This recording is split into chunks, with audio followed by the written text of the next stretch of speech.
हाय, मैं हूं अनूप कुमार और आपका इस चैनल पे स्वागत है। आज का 5 वीवीआई क्वेश्चन है।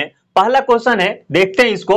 सामान्य नेत्र के लिए दूर बिंदु है, नॉर्मल आई के लिए फार पॉइंट क्या होगा? जो दूर बिंदु होता है, हम एक नॉर्मल आंख से कितने दूर तक देख सकते हैं। नॉर्मल आई कहने का क्या मतलब है, समान आंख कहने का क्या मतलब है? इसका मतलब है कि इस आंख में कोई दोष नहीं है, ना ही दूर दृष्टि दोष है, ना ही नजदीक दृष्टि दोष है और ना ही अबिंदुकता है। ऐसे कई प्रकार के जो आंखों में दोष होते हैं, उस दोष से रहित है, उसको हम बोलेंगे नॉर्मल। तो नॉर्मल आई का जो फार पॉइंट होगा, दूर बिंदु होगा, वो क्या होगा? इसका क्या मतलब है कि हम एक नॉर्मल आंख से कितने दूर तक देख सकते हैं। तो ऑप्शन में दिए गए हैं 25 मीटर, 25 सेंटीमीटर, 25 मिलीमीटर, अनंत। देखिए यहां m लिखा है ना, इसको मीटर करना है। अब इस क्वेश्चन में देखिएगा, यहां ऐसे भी लिखा हो सकता है 25 मीटर, 25 सेंटीमीटर, ये वाले वर्ड्स वहां पे रखे जा सकते हैं। तो आपको ध्यान रखना है, ये 25 मीटर है, 25 सेंटीमीटर, 25 मिलीमीटर और अनंत। तो आपको क्या लगता है, एक नॉर्मल आंख से हम क्या 25 मीटर तक देखेंगे? 25 मीटर? क्या हम 25 सेंटीमीटर देखेंगे? क्या 25 मिलीमीटर देखेंगे? तो बहुत छोटा चीज हो गया। तो स्पष्ट रूप से हम जानेंगे कि इसका आंसर होगा अनंत, है ना। आंख, एक नॉर्मल आंख से जहां तक दिखता है उसी को हम अनंत कहेंगे, है ना। अनंत मतलब जिसका अंत नहीं। एक आंख से ऐसे सुने होंगे, एक आंख से एक कोस, तो दो आंख से कई कोस, वो झूठ मूठ की बातें हैं। वो ऐसा नहीं कि एक कोस तक दिखाई देता है। अगर बीच में ही पेड़ आ जाए, कोई दीवार आ जाए, तो थोड़ा भी नहीं दिखेगा। ऐसे इम्प्टी स्पेस है, खाली स्थान है। नॉर्मली ऐसे देखेंगे हम दूर तक, तो कहां तक देख सकते हैं? जहां तक दिखेगा वहीं तक अनंत कहा जाता है। तो इसका आंसर होगा अनंत, यानी सामान्य नेत्र के लिए दूर बिंदु अनंत होगा। और ये ऑप्शन क्यों दिए गए हैं 25-25? क्योंकि एक होता है नजदीक बिंदु, कि हम सामान्य आंख से नजदीक का कितना, कम से कम कितना दूरी पर रखे कि हम वस्तु को देख पाएंगे साफ साफ, तो वो होता है 25 सेंटीमीटर, है ना। 25 सेंटीमीटर से हम किसी भी वस्तु को दूर रखेंगे, तभी जाकर हम आंखों उस वस्तु को स्पष्ट देख पाते हैं। तो इसलिए 25-25 देकर कंफ्यूज कर रहा है ऑप्शन वाला, है ना। एग्जामिनर इसी में आपका मजा ले सकता है, इसलिए इस चीजों को ध्यान से रखिए कि यहां दूर बिंदु दिया है तो अनंत, और नजदीक बिंदु देता तो 25 सेंटीमीटर होता। ठीक है, दूसरा क्वेश्चन देखते हैं।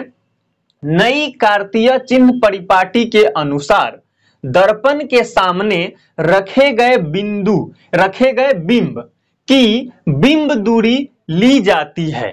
ये क्या है भाई? नई कार्तीय चिन्ह परिपाटी, है ना। चिन्ह परिपाटी को इंग्लिश में बोलते हैं sign convention. According to new sign convention, तो क्या ये नया कोई अभी बन के आया है, लेटेस्ट आजकल में? ऐसा कुछ नहीं, ये बस लिखा गया है। साइन कन्वेंशन जो क्लासिकल है, पहले से जो चलते आ रहा है वही है, ये लेटेस्ट नहीं आया है, वही साइन कन्वेंशन है। तो उस साइन कन्वेंशन के अकॉर्डिंग दर्पण के सामने अगर कोई बिंब रखे, ऑब्जेक्ट रखे, वस्तु रखे, किसी सामान को रखें, अगर कोई वस्तु को रख रहे हैं, तो बिंब दूरी, उस वस्तु दूरी ली जाती है। वस्तु दूरी हम क्या लेते हैं? यू का मान क्या लेते हैं? धनात्मक, ऋणात्मक, कभी धनात्मक कभी ऋणात्मक, इनमें से कोई नहीं। तो देखिए इसको अलग काटने का भी एक ऑप्शन है, कभी धनात्मक कभी ऋणात्मक, फिजिक्स में से हो ही नहीं सकता। दोगला टाइप का यहाँ काम नहीं चलता। फिजिक्स में क्या है, स्टैंडर्ड होता है, हाँ तो हाँ, ना तो ना। धनात्मक लेंगे तो धनात्मक, ऋणात्मक लेंगे तो ऋणात्मक, ऑलवेज ऐसा ही होगा। This is rule, simple. तो कभी धनात्मक कभी ऋणात्मक, यहाँ खेल चल रहा है, ड्रामा हो रहा है, तो ये होगा ही नहीं। तो इसको तो हम काट ही देंगे। तो आपको मैं बताऊं, एक यहां हमने एक दर्पण लिया, है ना। ये दर्पण हो गया। लेने के लिए हम कोई सा भी दर्पण लिख सकते हैं, लेकिन आपको मैं सिंपल बताना चाहूंगा। गणित में हम क्या देखते हैं, इसको अगर हम 0 मान लें और दाहिने साइड में अगर हम जाते हैं तो प्लस में लेते हैं कि नहीं, और बाएं साइड में आते हैं तो माइनस में लेते हैं ना। बाएं साइड में माइनस में लेते हैं, निगेटिव लेते हैं। इसको हम 0 मानते हैं, ओरिजिन है। तो दर्पण ये जो हमने बनाया है, ये दर्पण हमने बनाया, इस दर्पण में यहां पर P होता है पोल। आप 0 और P को बराबर समझें। P के दाहिने साइड में जो होगा उसको हम प्लस में लेंगे और P के बाएं साइड में जो होगा उसको हम माइनस लेंगे। तो आप हमें बताइए वस्तु हम कहां रखेंगे? वस्तु यहां रखेंगे, ऑब्जेक्ट तो हम यहां रखेंगे, यहां से हम रे को लेके जाएंगे। तो P से P के दाहिने है या बाएं है? तो स्पष्ट हमें दिख रहा है राइट साइड में नहीं होकर लेफ्ट साइड में हम किसी भी वस्तु को रखते हैं। तो अगर हमने यहां वस्तु रख दी है तो वस्तु दूरी क्या होता है? वस्तु और पोल के बीच की दूरी, जिसको U से डिनोट करते हैं। तो इसका मान हमेशा हमेशा हमेशा हमेशा ऑलवेज हम लेंगे ऋणात्मक। तो इसका सही आंसर होगा ऋणात्मक। ठीक है, तीसरा क्वेश्चन लिखते हैं, उम्मीद करते हैं आपको समझ में पक्का आया होगा। किस दर्पण का उपयोग सामान्यतः वाहनों के पश्चिम दृश्य दर्पण के रूप में किया जाता है? ध्यान दीजिएगा शब्द पर, सामान्यतः, है ना। यहां पे सामान्यतः कहने का मतलब क्या है? जनरली, है ना। एक स्टैंडर्ड माना गया है फिजिक्स में कि हम ये जो पश्चिम दृश्य दिख रहा है ना, इसको हम बोलते हैं साइड मिरर। पश्चिम दृश्य पीछे का देखने के लिए। तो अगर हम वाहनों में जो व्हीकल्स है, उस व्हीकल्स में बस हो गया, ट्रक हो गया या बाइक हो गया, तो आप देखिएगा साइड मिरर लगाया जाता है। साइड मिरर क्या होता है? पीछे के वस्तुएं उसमें दिखती है। हम बाइक आगे ड्राइव कर रहे हैं और पीछे से क्या आ रहा है तो हम सर घुमा के पीछे देखेंगे रोबोट मूवी की तरह, तो फिर आगे धक्का लग जाएगा, है ना। तो हमें आगे ही बस बगल में एक दर्पण होता है जिसमें हम देखते हैं, पता चल जाता है पीछे से क्या आ रहा है। तो वही पूछा जा रहा है कि साइड मिरर के रूप में किस दर्पण का उपयोग होता है, किस मिरर का यूज होता है। तो साइड मिरर में, और यहां सामान्यतः लगाया हुआ है। तो हम इस बात को ध्यान रखेंगे कि फिजिक्स में एक स्टैंडर्ड माना गया है, इसके लिए हम लगाते हैं उत्तल दर्पण का उपयोग करते हैं। याद रखना है क्यों करते हैं, इसका भी आंसर मैं आपको दूंगा। उत्तल दर्पण लगाते हैं, लगाने के लिए हम कोई भी लगा सकते हैं। ऐसा नहीं कि समतल दर्पण लगाएंगे तो पीछे का कुछ नहीं दिखेगा, दिखेगा, लेकिन हम लगाएंगे नहीं। स्टैंडर्ड माना जाता है फिजिक्स में उत्तल दर्पण के लिए। और वो क्यों माना जाता? क्योंकि एक उत्तल दर्पण ही ऐसा चीज है जो पीछे के बहुत बड़े एरिया को एक छोटे से दर्पण में दिखा सकता है। क्योंकि उत्तल दर्पण में हमेशा छोटा प्रतिबिंब बनता है और वस्तु से छोटा इमेज बनता है। एक तो छोटा प्रतिबिंब बना, वस्तु बहुत बड़ा एरिया को छोटा बना दिया।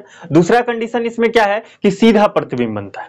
समतल दर्पण में भी सीधा बनता है, लेकिन वस्तु के बराबर भी बनता है। जितना पीछे के एरिया को अगर हमको देखना है उतना बड़ा दर्पण लगाना हो, कैसे लगाएंगे भाई?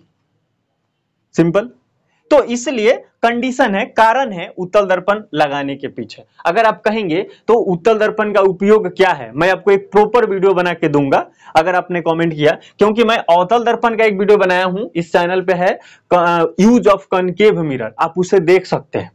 इतना मस्त वीडियो है कि मैं क्या बताऊं, उसमें अच्छा एडिटिंग भी हुआ है, हमारी टीम उस पर अच्छा एडिटिंग की है। आप उसको देखिए, कमेंट करिएगा, आप ही बताइएगा कि कैसा है ना।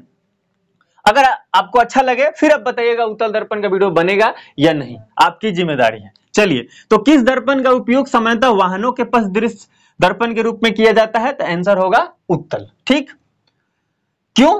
क्योंकि हम पीछे के बहुत बड़े एरिया को छोटे से भागों में देख पाते हैं। ये उत्तल दर्पण का खासियत है, मतलब दृष्टि क्षेत्र जो होता है यो छोटा होता है इसका। ठीक है, आगे देखिए, किस वर्ण का तरंगदैर्ध्य सबसे बड़ा होता है? वर्ण मतलब रंग। अब यहां तरंगदैर्ध्य ये कहां पे होता है? वेव में होता है। एक हमने वेव बनाया है ना, इसको हम बोलेंगे पूर्ण वेव। ये क्या है? वेव है। और वेव में ही होते हैं तरंगदैर्ध्य, आवृत्ति, ये सब वेव में होता है। तो वेव को हिंदी में क्या बोलते हैं? तरंग। अब देखिए, तरंग में तरंगदैर्ध्य कहां से कहां तक होता है? यहां से स्टार्ट हुआ और यहां आया, फिर नीचे गया, फिर ऊपर आया, जहां ये था उसी के बराबर में। तो हम यहां से यहां तक हम एक वेव मानेंगे, मतलब पूर्ण वेव। और इसी के बीच का जो दूरी है उसको हम लैम्डा से सूचित करते हैं और इसी को बोलते हैं wave length. Wave length, Hindi में उसको बोलते हैं तरंगदैर्ध्य। तो ये पूछ रहा है सबसे बड़ा किस में होगा। तो पहले ये तो बताइए कि बड़ा किस में है, ये दो चित्र में बड़ा किस में है। तो आपको अगर जो गौर से देखेंगे तो यहां वेवलेंथ इतना है पर यहां पे इतना है, तो बड़ा इसमें है, इसमें छोटा है। तो मैंने एक वीडियो बनाया था प्रकाश का वर्ण विक्षेपण में, जिसमें स्पेक्ट्रम के बारे में समझाया गया है। तो उसमें इस चीज को मैंने लास्ट में डिस्कस किया था कि जो तरंगदैर्ध्य होता है वो सबसे ज्यादा लाल कलर का होता है, उसका डेविएशन बहुत कम होता है, तरंगदैर्ध्य उसका बड़ा होता है लाल कलर का। और सबसे कम किसका होता है तरंगदैर्ध्य? बैगनी का। याद रखने वाला चीज है ये, बैगनी का सबसे कम और लाल का सबसे बड़ा। और आवृत्ति मैंने बताया था कि बैगनी का सबसे ज्यादा होता है और लाल का आवृत्ति सबसे कम होता है। आवृत्ति को ही इंग्लिश में बोलते हैं फ्रीक्वेंसी। तो सबसे ज्यादा वेवलेंथ किसका होता है? लाल कलर का होता है। तो इसका सही आंसर हम करेंगे लाल कलर। ठीक है, अगर आपको विशेष तौर पे आपको समझना है तो उस वीडियो को आप देख लीजिएगा, है ना, इस चैनल पे है। आगे हम 5वां क्वेश्चन देखते हैं। किसी लेंस के द्वारा उत्पन्न आवर्धन का एसआई मात्रक होता है। आवर्धन को कहते हैं इंग्लिश में मैग्निफिकेशन। तो मैग्निफिकेशन ऑफ लेंस या मैग्निफिकेशन बाय लेंस, अगर मैग्निफिकेशन हम देख रहे हैं तो उसका एसआई यूनिट क्या होगा, है ना। मैग्निफिकेशन का एसआई यूनिट क्या होगा लेंस में। ये लेंस में ऐसा क्यों लिख रहा है? क्योंकि दर्पण में भी होता है, लेंस में भी होता है, पर है तो फिजिकल क्वांटिटी, जैसे न्यूक्लियर फोर्स, है ना, ग्रेविटेशनल फोर्स, कोई भी फोर्स हो, एसआई यूनिट तो न्यूटन ही होगा, है ना। तो इसी प्रकार से मैग्निफिकेशन कहीं भी बने उसका एसआई मात्रक सेम ही होगा, चाहे दर्पण में हो और चाहे लेंस में हो। ठीक है, तो इसका क्या होगा? ऑप्शन में दिया है मीटर, सेंटीमीटर, मिलीमीटर, मात्रक विहीन। तो आपको बताऊं, आवर्धन जो होता है एक अनुपात होता है, रेशियो होता है। और रेशियो का आपको पता ही हो गया होगा कि रेशियो का कोई मात्रक नहीं होता, वो मात्रक विहीन होता है, यूनिट लेस होता है।